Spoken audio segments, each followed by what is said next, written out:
Okay, hi YouTube. This is Lisa. I'm coming back with an update from my bariatric surgeon first appointment. My primary care physician referred me in June. I got approval from my insurance company. I got to go ahead to, they'll pay for the visits and the consultation. So I got scheduled for actually July 31st. However, I had to reschedule and I went on August 1st to my first appointment here in Louisville, Kentucky. So I want to talk to you about, because there's some things that it was hard for me to find on YouTube, like what to expect, how was the first visit. I had a lot of anxiety because when you talk to most people, or when I talk to most people about weight loss surgery or the bariatric surgery or something like that, they all gave me negatives. Like, I wouldn't do it. One of my coworkers even said, "Oh, my friend had it. He hasn't lost any weight, and he can't even drink soda." Well, soda is one of the things you're not supposed to drink if you get lap band. So, that being said, I just figured I'd tell you step for step what I went through. So, like I said, August 1st was my first visit. When my doctor referred me, I'm 5'5" and I weighed 258 pounds. Once I got there, signed in, let's talk about the sign in. When I signed in, normally you sign into the doctor, and if you're wide like I am, you look around the doctor's office to see if they have chairs without arms on it, so you don't have to worry about your hips fitting in the chair. None of the chairs had arms on it. So that was like welcoming. My daughter going to step. But anyway, then they called me back and they took pictures. Like it was almost like mugshot. You hold this paper with your name on it. You do the front and then you do the side view. So they took pictures. I'm sure they're full body pictures, but and then they weighed me. I lost 2 pounds, so I'm currently 256 pounds, and I think that's going to be my start weight on their paperwork. 256 pounds. So my doctor finally comes in, and my doctor is overweight, morbidly obese. So that kind of shook me up because I'm thinking, okay, did it not work for you too? But anyway, I guess that's kind of rude. But I looked at the bright side of it was he understood all my complaints about being overweight and how I felt and things like that. So it kind of turned out to be a positive. He came in to explain the procedure, and he was really honest with me. Some people get fields and they're too tight, and they have the PB, the productive burping, where they vomit, and how uncomfortable it can be if I overeat. And he also talked about those people who have the bands that actually slip, and now that it's easier to repair, they have a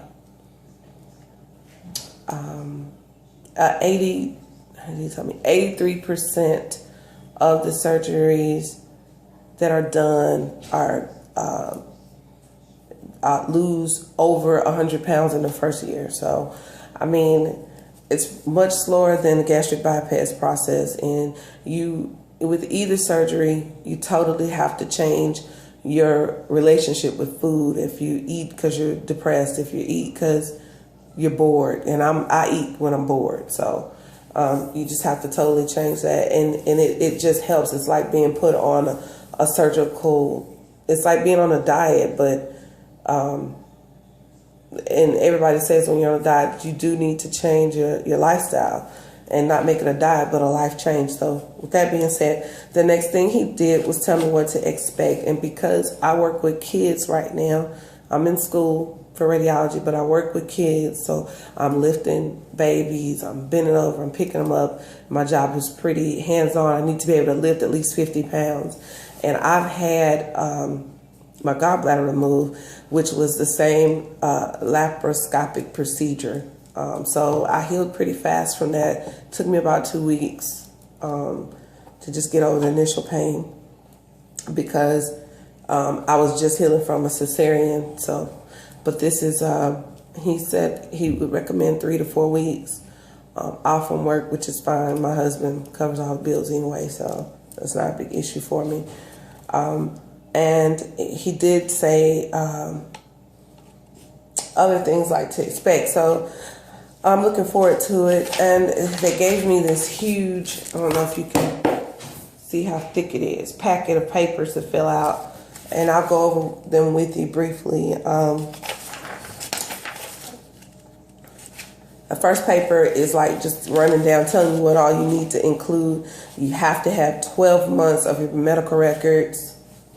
And I went and got those, and it's sealed, but if you can see how thick it is, that's just 12 months of my medical records. That's it. So, and the things that qualify you with my insurance, you can have a BMI of 35, of actually 30. Your BMI can be at 30, and you can be approved if you have complications from being overweight, like sleep apnea, acid reflux,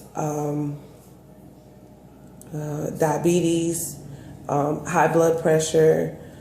I can't think of anything else, but things like that. And my blood pressure fluctuates. I'm not diagnosed as hypertensive, but I do have sleep apnea. I have a CPAP machine already. And I do also have acid reflux. I take Nexium every day for acid reflux. And so even if right now my BMI is at 42, but even if it were at a 30, the insurance I have would actually cover bariatric surgery, which is like a huge deal because a lot of insurances don't. The other thing that it asks is you have to get your doctor, your primary doctor, to submit a letter of recommendation, which I think is redundant because my primary doctor referred me to have the surgery to begin with. So it's kind of redundant that you say, well, you need to have them to write a letter. I mean, whatever. So I'm in the process of getting that done. I've already dropped it off, and I got a call back today. And today is the 8th of August, Friday, 8th of August, 2014. So I got the call back today. Then they asked you a slew of questions about, they actually cover every body system, and then blood issues. So they cover every body system and ask questions. They ask if you smoke, if you drink, if you've had any drug or substance abuse. Then they ask about your family history, who's morbidly obese, and things like that. Then they want a nutrition-related history. And they also want you to make a food diary. Like, so, I don't know if you can, I want you to do like a food diary, listing all your stuff before you come in. I'm not sure when I'll do that, but then they want to find out, they do a psych, where they ask questions for psych reasons, like how do you relate to food and your reasons for food. Then finally, the last portion is a medically supervised weight loss request letter. And so apparently most insurances require that you undergo medically supervised weight loss for 6 months. Yeah, 6 months. I had no idea about that.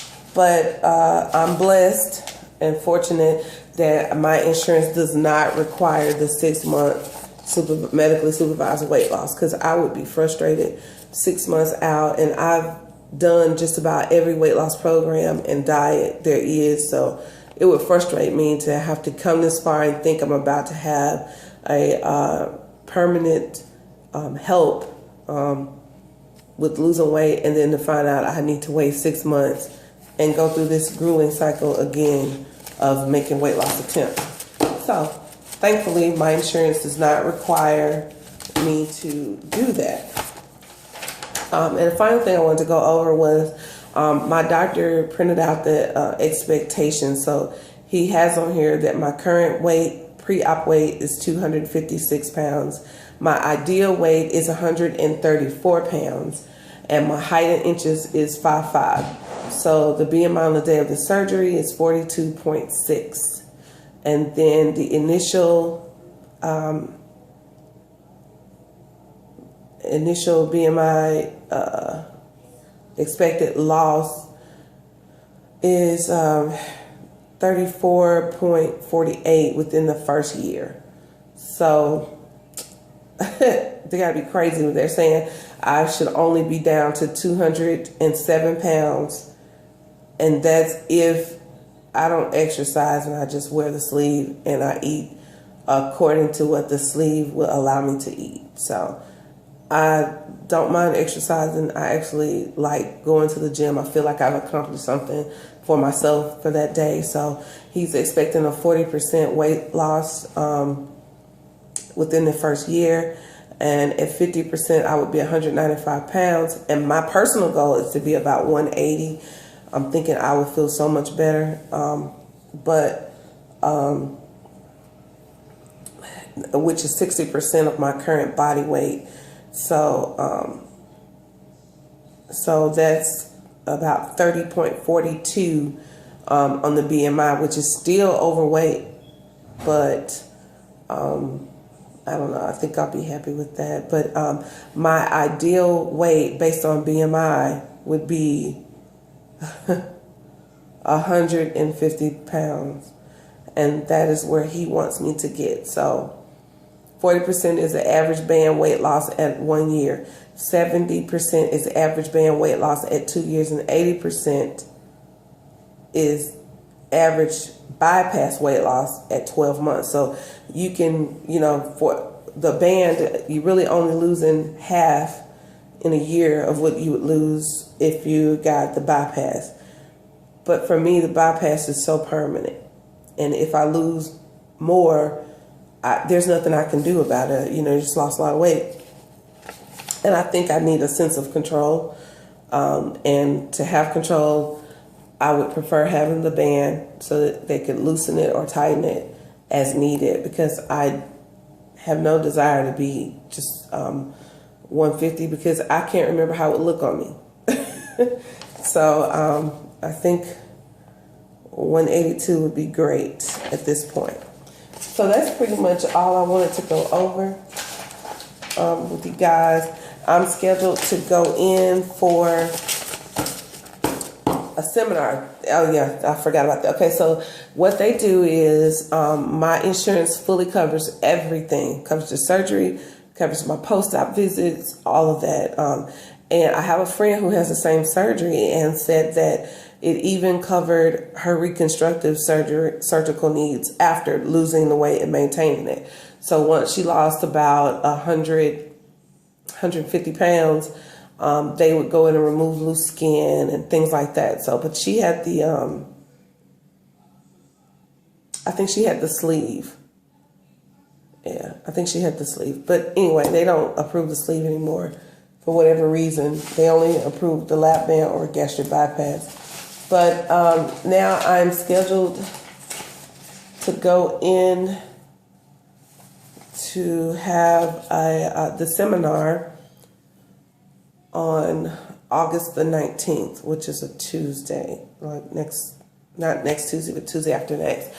And what they ask is, yes, your insurance covers all of the surgery and things like that, but it doesn't cover the psychiatric eval and the nutritional guidance.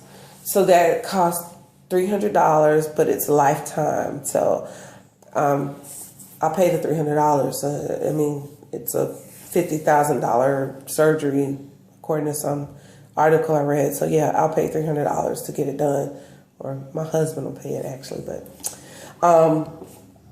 yeah, so I go and do that, and I don't have to pay them right then.